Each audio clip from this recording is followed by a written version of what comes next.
thank you guys for coming. This is the second time we've done something like this. We did one this last February, and John and I are really hoping to keep this going, keep this conversation about race going. I also wanted to thank Scott Harrison, who's been very supportive of this. I appreciate that. And I appreciate the attendance of the panelists and audience members. Okay, I want to start today by posing a question that has no clean or comfortable answer. And that is, why is a mostly white panel talking about whiteness during Black History Month? And the simplest answer is because whiteness is the driving force behind racial tension in the United States. And if we are interested in creating a more equitable society, then we must weaken its strength and effectiveness. Defining whiteness is actually quite tricky. Steve Garner, in his discussion on the concept, acknowledged that it is a number of things at once, and that there is no one all-encompassing definition because the dynamics of power are very local and tied to historical circumstances of a particular place. For his purposes, he defined whiteness as a power relationship, a frame for understanding social relationships, and a making explicit of how white identities are racialized. Sensoy and D'Angelo gave a simpler definition, calling it those specific dimensions of racism that elevate white people over people of color. And Paula S. Rothenberg called it the other side of racism. Usually, whiteness's effects are so subtle and ingrained that we whites rarely see them or question them until we are ready to, or we are trained to see them. Welcome to Dr. Beverly Tatum called attention to this in writing about a young woman who identified herself as middle class and normal when asked to consider her class and ethnic background. Like many white people, Tatum observed, this young woman had never really considered her own racial and ethnic membership. For her, whiteness was simply the unexamined norm. This kind of invisibility renders many of us whites functionally blind to aspects of our racialized positions in privilege. Rothenberg observed that at an early age, for white people, race for white people is about everyone else, about differences in skin color and other physical features that can be observed. Our own Dr. Leticia Nieto called whiteness an abstraction that favors people of European descent and constantly designates people of color, itself a highly fluid distinction that serves cultural power as, quote, not quite human. Whiteness then pushes those of us who are white to perceive the world in terms of an always already defined pattern, solidly rooted in the constructions of insider and outsiderness. Today's panel members will offer insights into whiteness as it emerges in their professional fields. Dr. Emily Coyle will talk about racial identity, how racial identity develops. Dr. Brian Barnes will talk about how whiteness has driven American culture and politics. And Dr. Hopkins will talk about what St. Martin's students of color told us about our community and how it reproduces patterns of whiteness. Much of what these panels teach us will be difficult to hear for those of us who are white. Most of us like to think of ourselves as decent human beings, but we can get away with never really thinking about our positions in a social system that clearly delineates and rewards insiders with better life opportunities and more wiggle room when it comes to violating norms. Before we get to that, however, I want to offer some hope. Whiteness is a social construction, meaning that certain values are associated with skin color, and as such can be deconstructed, allowing for a social world that is less oppressive and healthier. People who have studied and written about whiteness have pointed out that beyond the damages to outsider groups, ranging from diminished educational and economic opportunities, increased exposure to community and state violence, decreased psychological, emotional, physical health, etc. Insiders also suffer from racial tension, though to a lesser degree. Tim Weiss, an white anti-racist educator, has pointed out several ways that whiteness creates stressors for whites as well. He observed that mechanisms used to suppress wages for racial minorities also catch poor whites. Diminished education for students of color means that our society as a whole has less intellectual capital to tackle complex issues. Resources spent creating and maintaining the prison industrial complex are resources that have not been spent on public education and public health. Tatum has observed that whites suffer psychologically as well.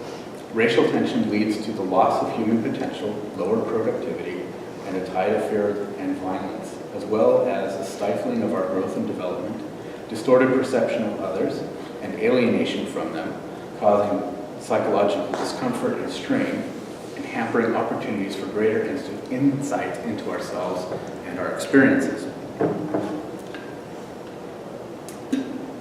On the other hand, Tatum cites the work of Jean Baker Miller, who asserted that becoming aware of whiteness and trying to advocate for a better and more equitable world for others can have 5 tremendous direct benefits for whites: increased zest, a sense of empowerment, greater knowledge, an increased sense of self-worth, and a desire for more connection. One particular teacher that Tatum worked with said that once she started confronting and challenging whiteness with her students, she found, quote, a lot of energy, adding that it felt wonderful. Finally, our own Dr. Nieto has written about anti-racist work as a liberating experience. Confronting whiteness and working to become egalitarian and anti-racist does not require specialist training, and there are specific steps that any of us can take. First, we can educate ourselves about the history of race. And Brian, that's a pitch for your classes. So students take his classes. Tatum recommended not just learning about the saddening and shocking dark side of racism, but also about role models for how to be an effective agent of change. Read about people of color, as well as America's rich history of white allies. Fegan and Vera suggested actively seeking out interaction with people in other racial groups and cultivating friendships with them, and recognizing that we as whites cannot really understand their experiences, but we can make an honest attempt. Paul Kegel offered many steps, a couple of which include listening to people of color when they do talk about their experiences of racial oppression, and keeping in mind that racism is almost always at least part of the picture for them. Look for patterns in their experiences instead of treating events as isolated occurrences. Know that whiteness is at play in their lives, and we need to develop the humility and courage to look for ways in which we may be acting from assumptions of white power or privilege.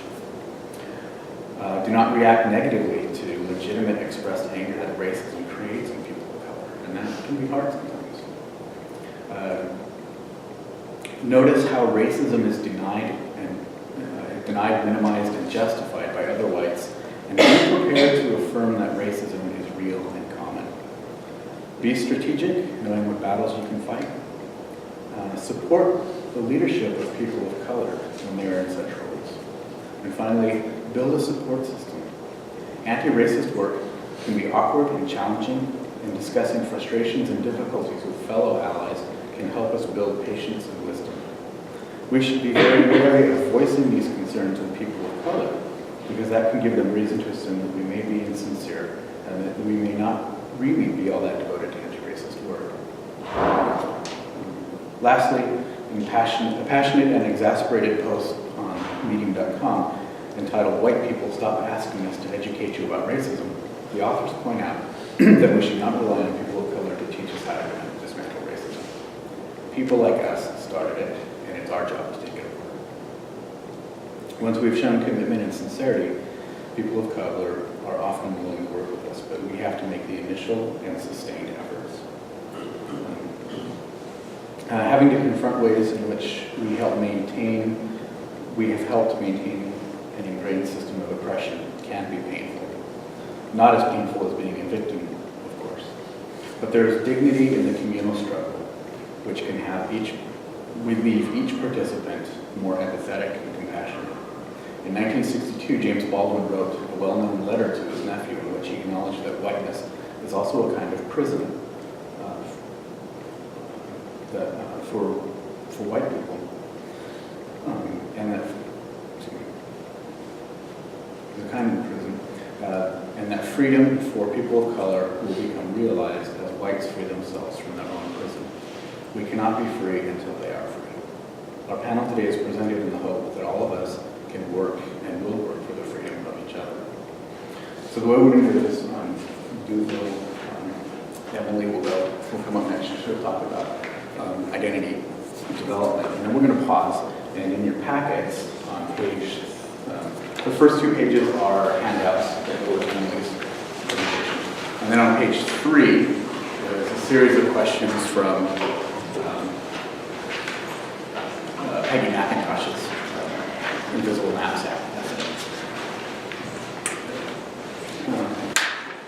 And then the other 2 speakers, and then we'll have another pause.